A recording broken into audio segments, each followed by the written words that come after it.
प्रथम वर्ष कला हिंदी साहित्य के द्वितीय प्रश्न पत्र के प्रथम अध्याय बनाम लॉर्ड कर्जन का अध्ययन हम करने जा रहे हैं। इसके लेखक हैं बालमुकुंद गुप्त। बालमुकुंद गुप्त महावीर प्रसाद द्विवेदी के समकालीन लेखक माने जाते हैं और इन्होंने हिंदी भाषा के सुधार में बहुत कुछ प्रयास किया। हिंदी के इस प्रयास में उन्होंने व्यंग्य एवं चुटकुले शब्दों के माध्यम से छोटे छोटे वाक्यों द्वारा हिंदी को सुधारने के प्रयास में एक नया दिशा और नई दिशा देते हुए कार्य प्रस्तुत किया है। व्यंग्य इनके निबंधों में सबसे प्रमुख देखने को मिलते हैं। बनाम लॉर्ड कर्जन भी व्यंग्यात्मक शैली में लिखा हुआ निबंध है। 23 जनवरी 1901 में महारानी विक्टोरिया की मृत्यु के बाद एडवर्ड सप्तम इंग्लैंड के सम्राट बने थे। लॉर्ड कर्जन भारत में नियुक्त थे। इनकी एक प्रबल इच्छा थी कि सम्राट भारत में आए और उनका राजकीय स्वागत किया जाए, किंतु वे न आ सके। लॉर्ड कर्जन ने अपने इस समय में उनके अभिषेक के उपलक्ष्य में बड़ी धूमधाम से दिल्ली दरबार का आयोजन कर डाला, जिसमें शान शौकत और आमोद प्रमोद के लिए धन को पानी की तरह बहाया गया। इसके साथ ही कर्जन ने प्रचुर धन लगाकर कलकत्ता में विक्टोरिया मेमोरियल हॉल का निर्माण कराया और इसी कार्य में इसके साथ साथ एक कार्य और किया जो भारतीय जनता या गरीब भारतीयों के लिए कुछ भी उपादेय सिद्ध नहीं हो सका। इसी बात से क्षुब्ध होकर लेखक गुप्त ने लॉर्ड कर्जन के इन दो कार्यों को जनहित विरोधी बताते हुए उन्होंने बनाम लॉर्ड कर्जन नामक शीर्षक, जिसमें व्यंग्यात्मक शैली में लिखा हुआ निबंध प्रस्तुत किया है।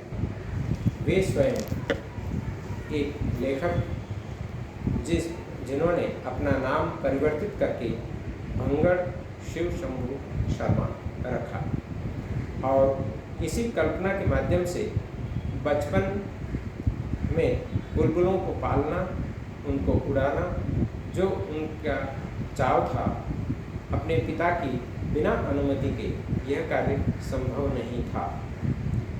उनकी अनुमति मिले तभी वह बुलबुलों को पकड़ सकता है, पाल सकता है और रोमांचकारी उड़ाने भी भरा सकता है।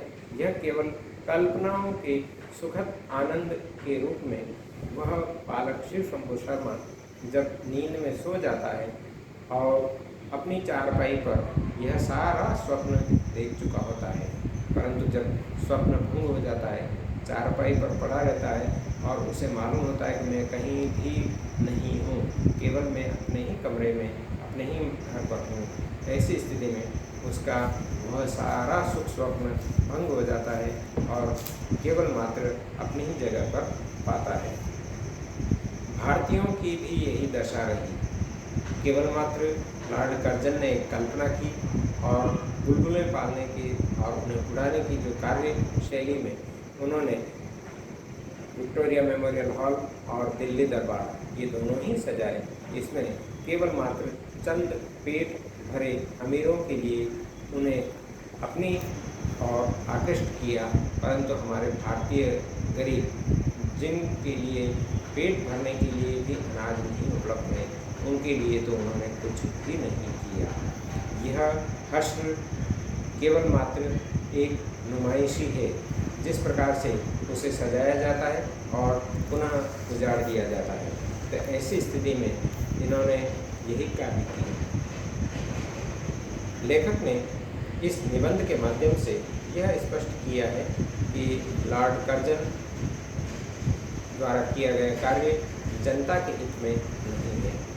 उन्हें यह नेक सलाह दी कि यदि आप भारतीय जनता के लिए कुछ कार्य करते अपनी इस 5 वर्ष की अवधि में, तो निश्चित रूप से उनके लिए लाभदायक होता। लेखक ने इस निबंध में 2 प्रश्न उनसे किए हैं। क्या आपने अपनी ड्यूटी पूरी की? क्या आपने केवल एक शो किया? अर्थात इस प्रकार से ड्यूटी और शो दोनों में जो फ़र्क है उसे समझना चाहिए। ड्यूटी नहीं बल्कि शो हो गया, तो ऐसी स्थिति में वे उनसे यह अपेक्षा करते हैं कि इस प्रकार के कार्य भविष्य में न करें। संपूर्ण निबंध में व्यंग्यात्मक शैली में चुटिलापन लिए हुए और विनोद प्रियता के माध्यम से भली भांति रेखांकित करते हुए शब्दों को उभारा गया है। लेखक व्यंग करने में बड़े कुशल हैं और उनके पास जो सशक्त भाषा है, उसी भाषा के पैनापन, सजीवता और सादगी से पूर्ण शब्दावली इस निबंध में देखने को मिलती है। जगह जगह पर सरस छोटे छोटे मुहावरेदार वाक्यों का प्रयोग किया हुआ है और उन्होंने इन्हें बड़ी सरलता से स्पष्ट करने का प्रयास किया, जिसमें अर्थ की दृष्टि से देखें तो उतनी ही गहराई और चुभन भी है। यह शायद उर्दू और अंग्रेजी के शब्दों को समाहित करते हुए हिंदी में लचीलापन लिए हुए अपने शब्दों को प्रस्तुत करने में सफल हुए हैं। ऐसी स्थिति में देखें तो संपूर्ण पाठ, जिसमें एक व्यंग को उभारा है, अब हम इस पाठ के मूल तथ्य को प्रस्तुत करने जा रहे हैं। लेखक ने सबसे पहले जो कल्पना की है, उस कल्पना के माध्यम से स्वयं को न उभार कर एक बालक को उभारा है और उस बालक के माध्यम से उन्होंने सबसे पहले लॉर्ड कर्जन से प्रश्न किया है, ओ माय लॉर्ड, आप यह बताएं। अर्थात इसी से प्रश्न करते हुए उन्होंने एक बूढ़े भंगड़ को बुलबुल का जो चाव था, उस चाव या शौक को प्रस्तुत करते हुए उन्हें अपने आप में यह सोचा कि मैं भी कभी बुलबुलें पालूं, बुलबुलें पकड़ूं, और वह इन सभी बातों को ध्यान में रखते हुए वह बालमन स्वरूप वह छोटा सा बालक इसी उधेड़बुन में रहता है। यह बालक पंडित का लड़का है, जबकि ब्राह्मण कुमार होने के नाते यह बुलबुलें नहीं पाल सकता, और पिता का भी यही इसमें संकेत है कि यदि वह बुलबुल लाता है, कहीं बिल्ली खा जाए या कोई कुत्ता खींच कर ले जाए तो मर जाएगा, हत्या लगेगी और पाप लगेगा। ऐसी स्थिति में इन सभी आक्षेपों के मध्य बारंबार बालक पिता से अनुरोध करता है, तो पिता ने उस बालक की इस मनोभावनाओं को जानते हुए अपने मित्र के यहाँ से 2 घंटे के लिए बुलबुलें लाए और उसे अपने हाथ पर रख कर यह हिदायत भी दी कि ध्यान रखना इसे कोई मार न दे।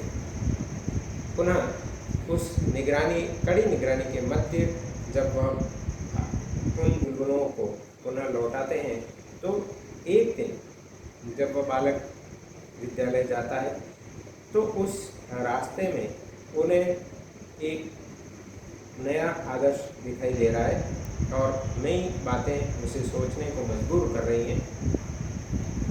उस सराय के जितने भी भटियारे लड़के थे, वे सभी बुलबुलों को पालते थे, पकड़ते थे। भटियारे से आशय ये जो गली मोहल्ले में इधर से उधर भटक रहे होते हैं।